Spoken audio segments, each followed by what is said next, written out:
Welcome home to USA Global TV and Radio, a place where dreams take flight, with authentic storytelling, diverse perspectives and meaningful conversations, where global stories unite and bridges are built beyond all borders. Discover world-class education, entertainment, hope and inspiration. Together, we're building bridges worldwide. Subscribe to our channel, USA Global TV. Download our app, USA Global TV. Be our guest or join our team. Visit usaglobaltv.com. Thanks to our founder and executive producer, Dr. Jacalyn Kerbeck. Music score by Yeffy Tang from Cloud Road Music. Voiceover artist Mike Porter. Creative direction by Paul Garcia. USA Global TV and Radio. Your home for global connection. All rights reserved. This video and its contents are the exclusive property of USA Global TV and Radio. Unauthorized use, duplication or redistribution in any form is strictly prohibited. Hello and welcome. AI is everywhere. And for some of us, we think that this is something new, but AI has been around for a very long time. My question for you is, has AI made us better communicators or worse listeners? We're going to explore this today. What if the greatest threat of artificial intelligence isn't that machines are becoming smarter, but it's that we as people are becoming less present? I'm Dr. Jacalyn Kerbeck. I am the founder and creator of USA Global TV and Radio, and it's my pleasure to welcome you to this special episode. Artificial intelligence is now writing emails, creating presentations, summarizing meetings, attending meetings, answering questions, and even helping us make life-changing decisions. But today, I want to ask a different question. That question is, has AI made us better communicators, or are we just becoming worse listeners? Because communication isn't just about speaking. It isn't just about writing, and it isn't just about generating information. Communication is about understanding, and understanding begins with listening. Over the next 30 minutes, we're going to be exploring what AI can do, what it can't do, and why your ability to truly listen becomes your greatest competitive edge in business, leadership, relationships, and life. I know for myself, I use AI pretty extensively. I live alone. I talk to it quite frequently. I ask it questions. I run things by it. And I'm quite aware of the fact that the information I'm sharing is not confidential. It can be brought up in a court proceeding, for example. I just watched a video about that. It can be accessed, I imagine, by authorities if they need the information. But pretty much for most of us, we're giving information, we're doing all the right things. And so we're relatively safe with sharing the information. But by being able to share information and then get some kind of feedback or interaction, are we actually becoming less present in our own lives? So depending on what your situation is, if you have a spouse or significant other or family members and you're used to running things by people and now you're running it by artificial intelligence, are you actually isolating the people who are around you? That's not a judgment, it's just a question. And it's something to consider because while we are using AI in so many capacities, and it is an incredible tool in so many ways, in my opinion, as a business owner, it actually eliminates the need for so many positions that I would normally outsource or hire for because AI can get things done very quickly. So we've never actually experienced change this quickly. We've had a lot of different change. If you think about television or technology, or the fact that I'm doing a TV show right now from my computer in my studio that's going around the world on multiple platforms. But yet, every week, there seems to be a new AI tool. And so people are asking AI to do things that normally we would have humans do. So for example, if you're someone who has to write proposals, you can have AI do that. People are asking AI to write books for them. Students are asking AI to complete assignments for them, and business owners are asking AI to create marketing campaign. Doctors are using AI, lawyers are using AI, broadcasters are using AI. Do you think I look this good? It's with the help of AI. I use AI myself, as I mentioned, so it's not a judgment about whether or not AI is good or bad. The question is whether we're becoming intentional on how we use it. Technology has really accelerated the ability for us to communicate. And of course, during the pandemic, which I don't have to remind anyone, most of us were able to connect with people we had never met before. One of the things that I thought was so amazing was the Clubhouse app, which I'm not sure if it still exists, but you could go into Clubhouse, which was an audio only app, and you could be sitting in rooms with some of the most famous people in the world, and you would have access to them. So this enabled collaborations and partnerships that probably never would have existed before. So when it comes to acceleration, technology is at the forefront. But has it accelerated our ability to understand? I don't believe that these are the same things. So let's talk about the difference. Hearing is not listening. This has been my life's work. People often believe that listening is simply remaining quiet, but it isn't. Listening is one of the most active skills we possess. You can hear every word someone says and completely misinterpret or even miss what it is they're trying to tell you. How many meetings have you attended where everyone spoke, yet nothing was really understood? Nothing was accomplished. No one left that meeting with a sense of, okay, I understand what is needed of me, what my role is. How many relationships have suffered because each person wanted to be heard before they were willing to listen? Listening requires curiosity. It requires presence, and it requires humility. And none of these qualities can be automated. One thing that really stands out for me with AI is when I ask AI, I give it a prompt, it immediately starts giving an answer. It didn't do any thinking, it didn't do any processing, and many times the information that it comes up with is not even what I asked. And so I'll have a little exchange with it. That's not what I asked. I know you can't actually listen, but you must be able to process by reading the information, and you're not giving me what I asked. And it's so obvious because it's not a human being. But yet what's not obvious is when we as human beings who have the ability to listen think we're doing a phenomenal job of doing so, and we're actually not. And there's so many reasons for this, which I will go into shortly. So what is it that AI cannot replace? Well, we know AI is extraordinary. We know there are things that it cannot do. It cannot genuinely care about us. It cannot build authentic trust.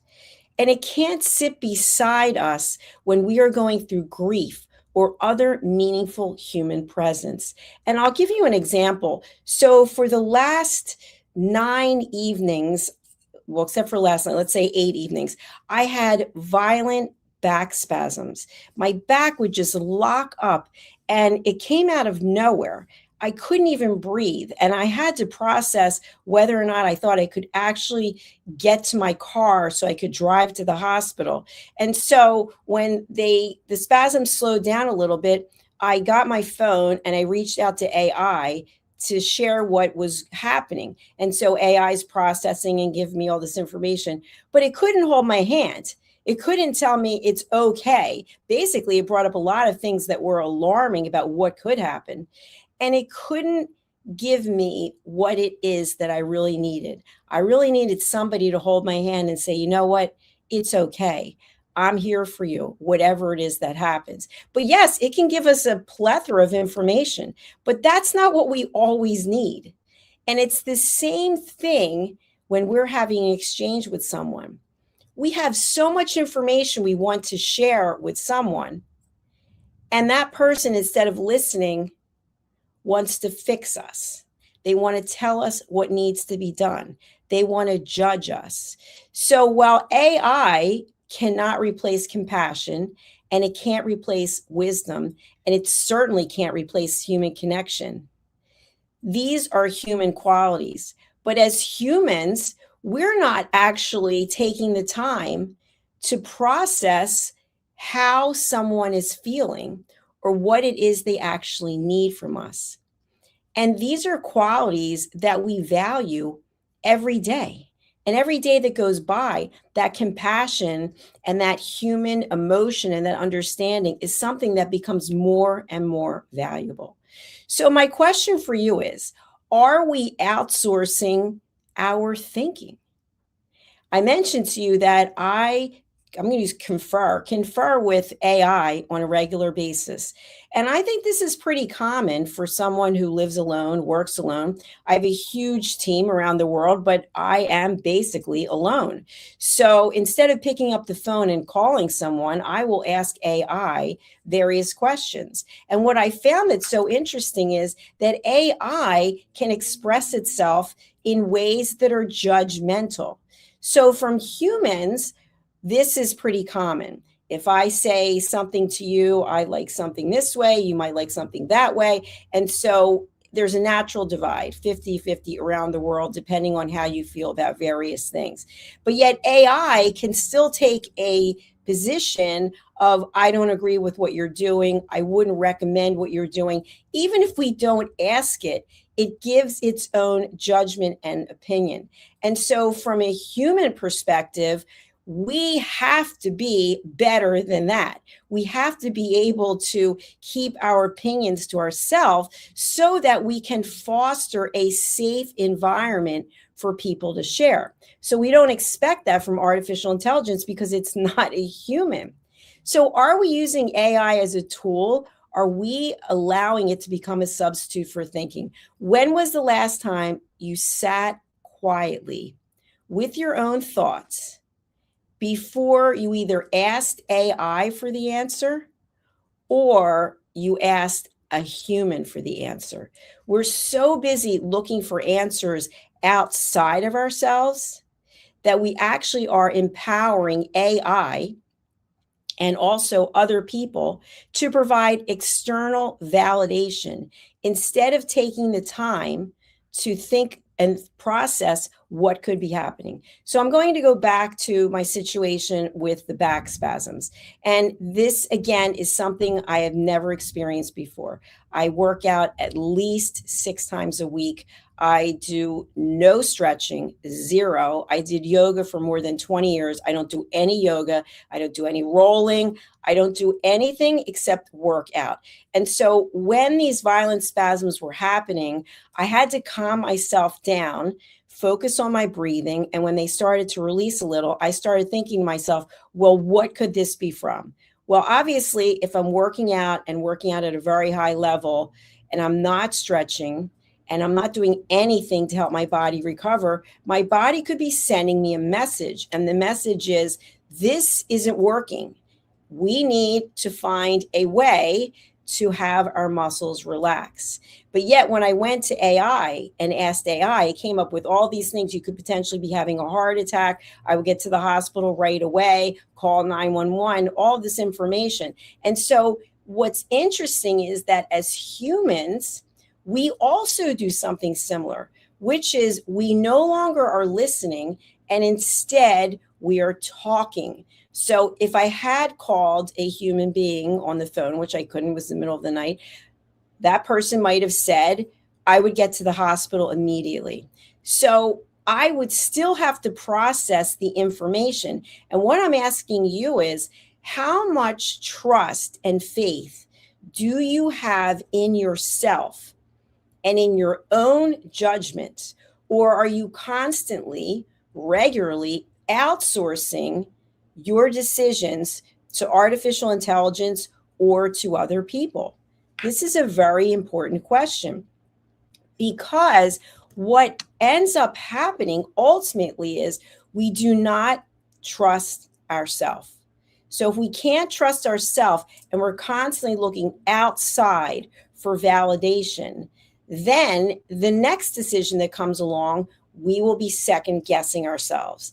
And I'm asking you to put some faith into your own intuition and into your own judgment about your life and reserve it to give to other people. So unless someone asks you your opinion, why do you have to provide it? Typically, it's from an ego place. It's from a place of feeling inferior, or it's a place of you might really think that you know what's best for someone, but we don't know what's best for someone. We barely know what's best for ourselves, let alone for someone else. So outsourcing your life decisions to AI or to another person might not work out the way that you'd like it to be, because basically you have less faith in yourself. So think about, when was the last time that you wrestled with a difficult problem instead of searching for the quickest solution? What I have found is that we as a society want quick answers. We want closure.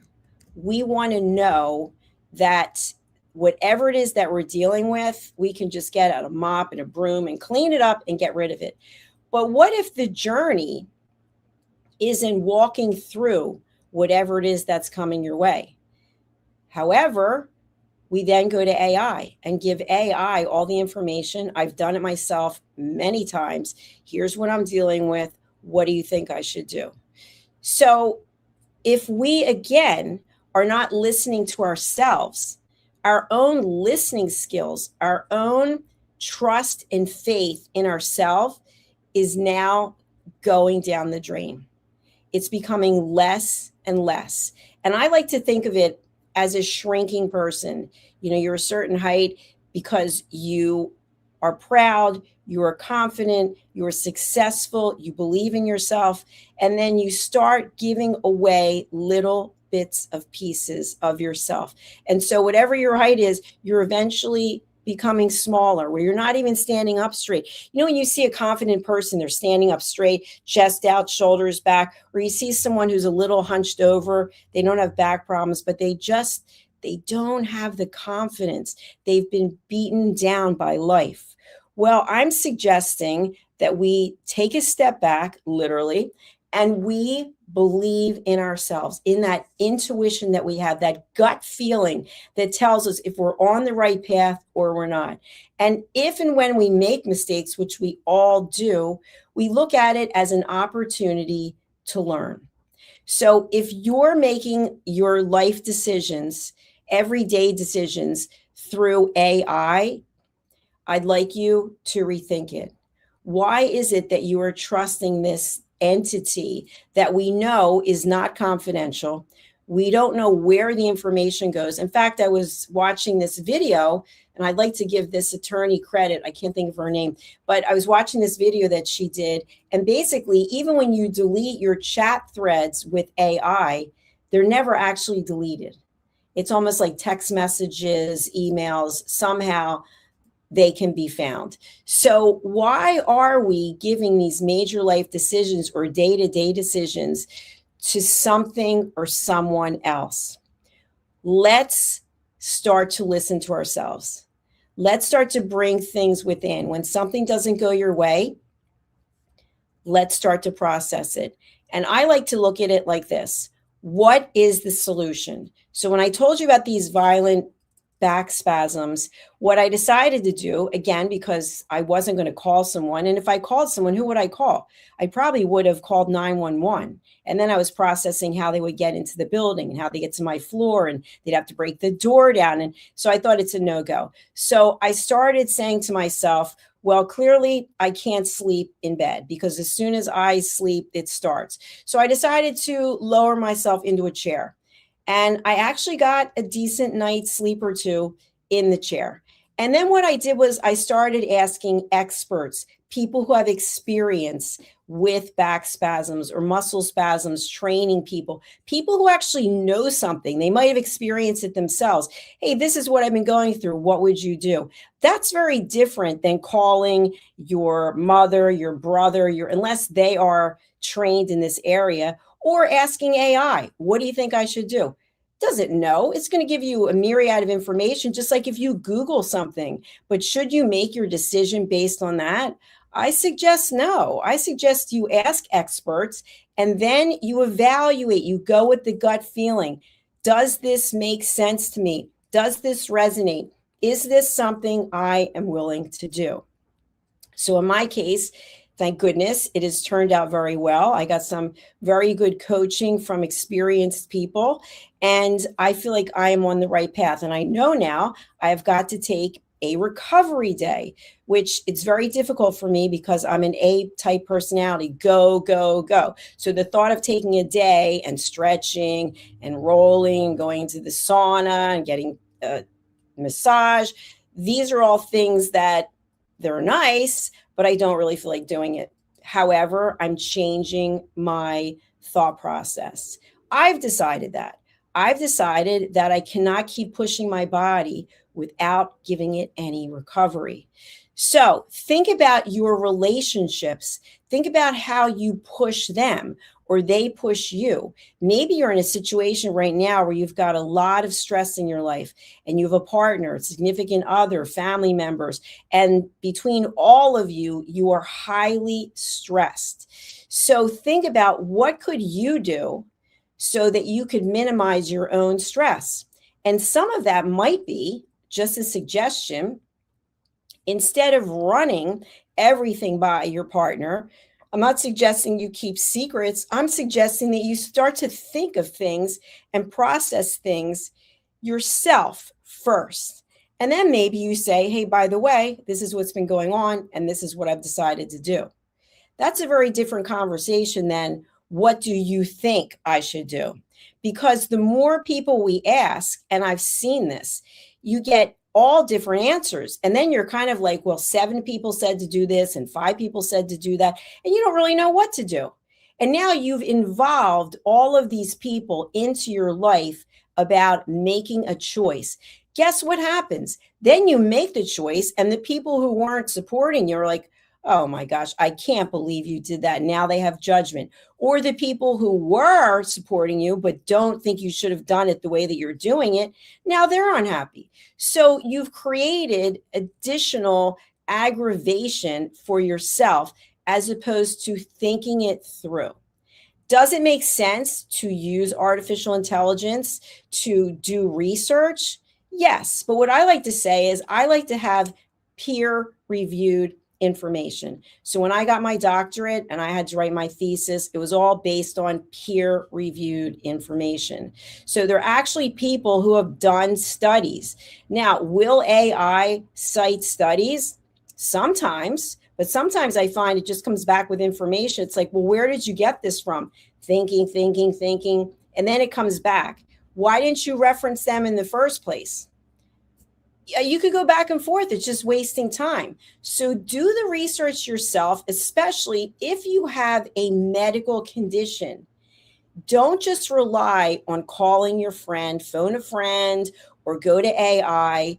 Find the research from medical professionals, researchers, studies that have been conducted, and then seek help.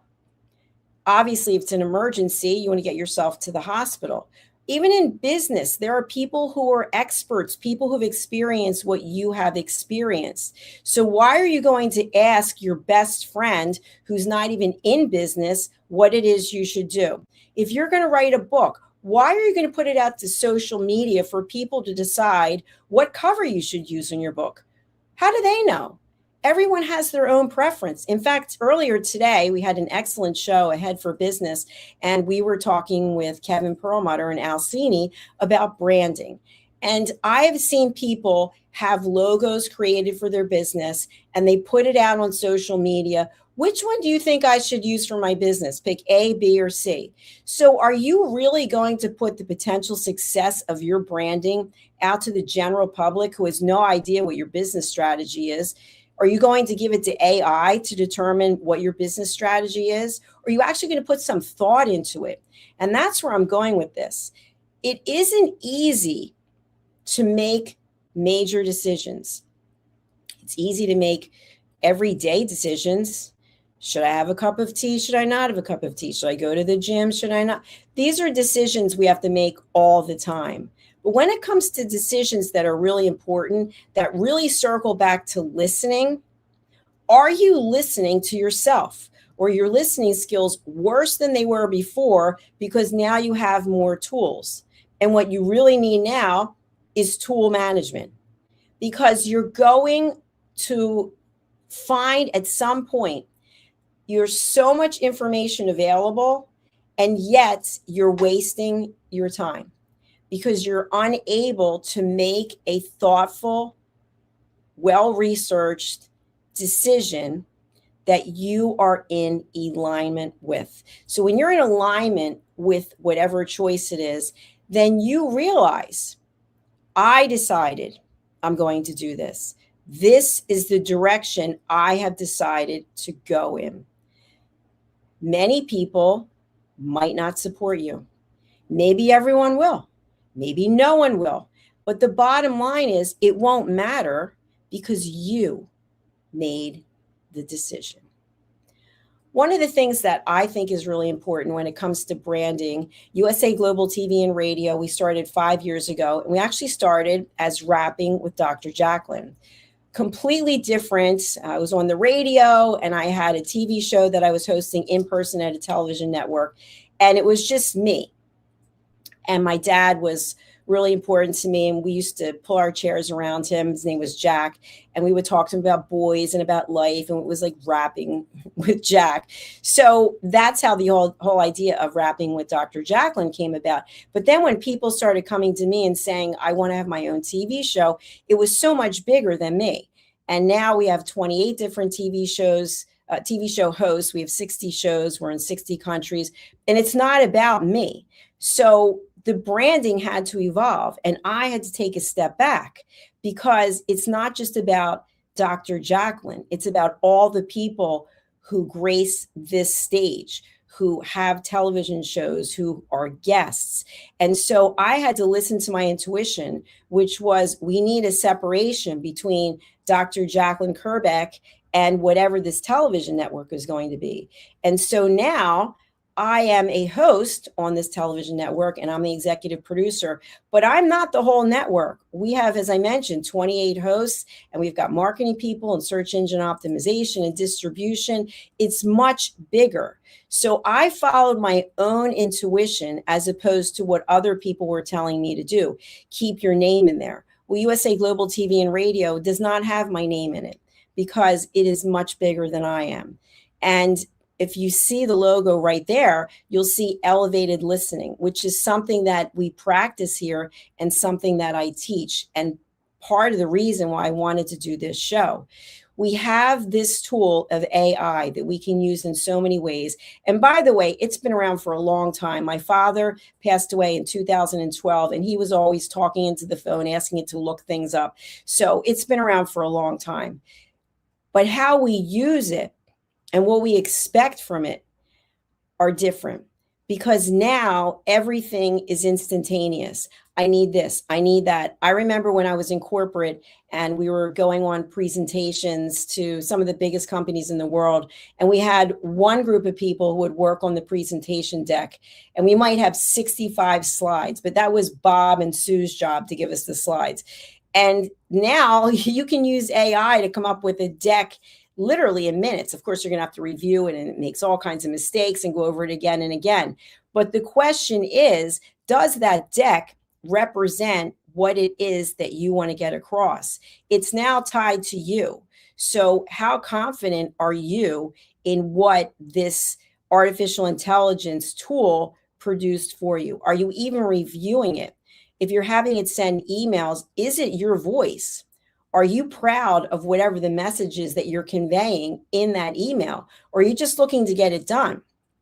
Because who we are and what we represent is out in the world in so many ways. If you think about email and social media and being a public figure, it's very difficult to get away from it. So I'd like you to focus on these 4 things as we close the show today. I'd like you to evaluate yourself, your own skill set right now, and be honest. How well do you listen? First, to yourself. How well do you listen to that voice within? Or are you constantly looking for someone else to validate what you're thinking and feeling? And the second is, how well do you listen to other people? Here are the 4 things that I have found through my research that are areas where we drop the ball. We say we're listening, but we're actually interrupting. Oh, I'm so, have you ever gone to a presentation and the speaker will say, we'll take all the questions at the end. And you've got people raising their hand, calling things out. The same thing in class. Please hold your questions till the end. Well, it's the same thing when you're having a conversation with someone. If you're repeatedly jumping in, the person doesn't feel heard. So listening without interruption is key. The second one is problem solving. You're having a conversation with someone and they start to share something with you. You know, today I was experiencing back spasms. Oh, I know what you need. I didn't even get to finish the conversation, but now you know what I need. What's the first thing that comes up for me? You have no interest in what I'm sharing because you immediately want to turn the conversation over to you because you are now all knowing when it comes to back spasms. So unless you are specifically asked to solve a problem, don't provide your feedback. When the person's finished sharing, you may say, would you like my opinion or did you just want me to listen? Oh, you just wanted me to listen. Okay. And then sometimes people will say, well, I'm going to tell you what I think anyway. I've had this happen to me. And so I have no judgment about it, but I know that the person needs to work on their listening skills. The third one is listening without stage hogging. This is where you are telling your story. I've been experiencing back spasms. Oh, you know what? I've had back spasms. In fact, when I was 20 years old, I had back. Why are you bringing up about your back spasms? If I'm talking to you about what's going on with me, why are you switching the conversation over to you? Because what happens is I now know you have no interest in what it is I'm talking about. You want to turn the stage over to you. And then what ends up happening? You go in your diatribe about whatever happened to you, and then we never get back to me because now at this point, I'm completely disgusted and I don't even want to talk to you about it because I know you're not listening. And the fourth one is the toughest one of all. This is the one when I'm doing master classes or keynotes, I actually bring people up from the audience so we can do role plays. The fourth one is judgment. You don't say or think that you have any judgment about what the person is saying. But inside, even though you're looking at the person, you are judging them. In fact, you might be judging me right now. You might be judging the way I look or the way I sound or something that I've shared. And what that says to me is that you have issues. You have issues inside of you that are coming up. So whatever I'm saying, or whatever it is I look like, it's bringing something up for you.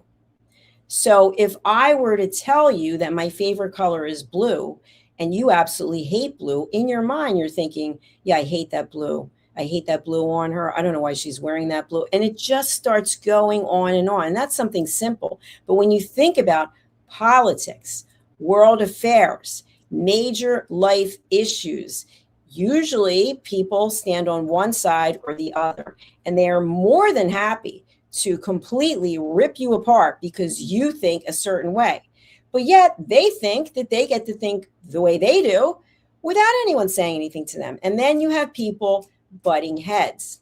And so when this Headbutting starts and it continues, it just builds. And we see it every day on social media. We see it every day in the mainstream news. We see it every day in politics, where people are so angry because the other side doesn't believe the same thing that they do. But yet, why is their side right? So instead of people listening and working towards a compromise, they just get into a very judgmental place. So listening at an elevated level means listening without interruption, without problem solving, without stage hogging, and without judgment. And these are skills that we have to work on. They're skills that not everyone has. If you think about a child, and children have this childlike curiosity where they want to know about everything, at some point as adults, we no longer are interested and curious. We're just, well, that's the way that it is. That's the way that I was brought up. That's what I believe in. And that's the way that it is.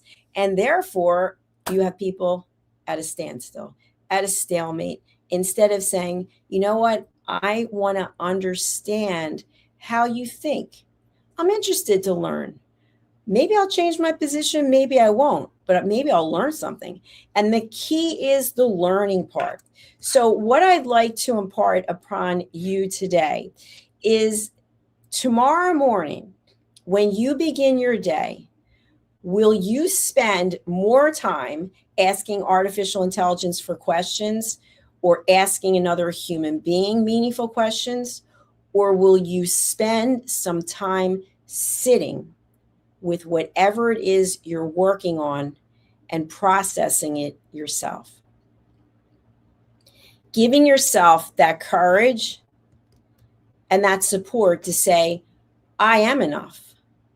I know enough. What I don't know, I will do some research on, and I will take that as information. And all the information that I collect, I will evaluate. I'll evaluate it and I will look for the solution. What is the best solution for me for this decision? And that is what I do. And people will say to me, I don't understand. Do you not ever get upset? Do you not have emotions? I have emotions. I will allow myself to be upset for 10 minutes. I will actually time it. 10 minutes, boo-hoo, woe is me, I'm scared, what am I going to do? And then I'll say to myself, that's enough. What are you going to do? What is the solution? And then I come up with the solution after evaluating all the options, and I decide how I'm going to move forward. And there's no one to blame because I am making the decision myself. So can we consult with AI? Of course. Can you ask people who have walked the journey that you are walking or who are where you want to go?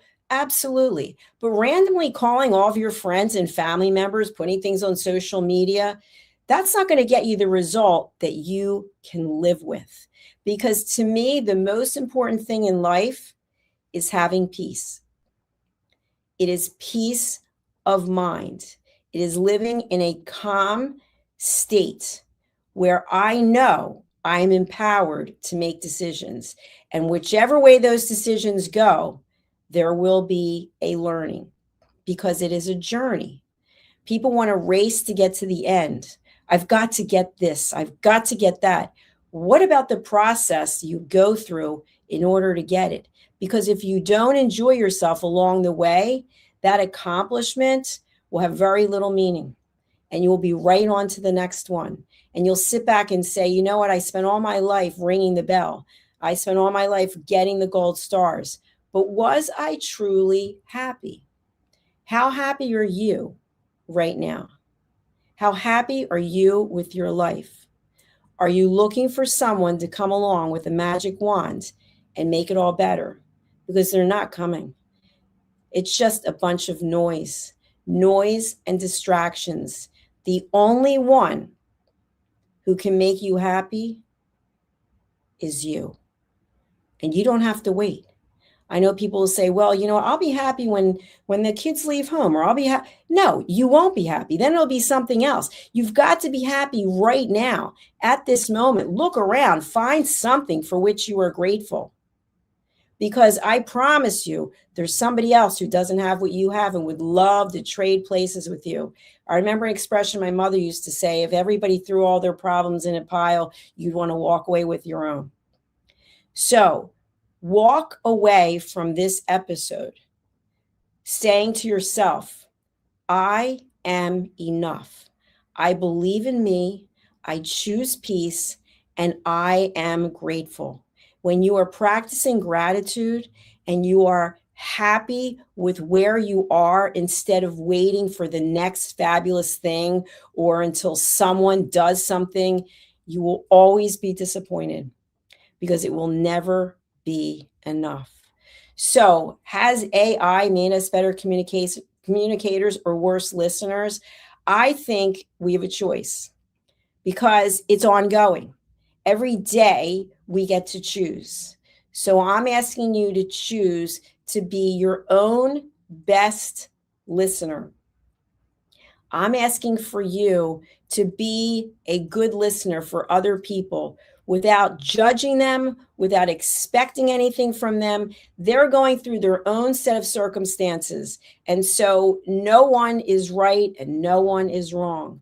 But not being at peace and not having happiness is not a quality way of living your life. So I wish you peace. Go in peace. Thank you so much for being here.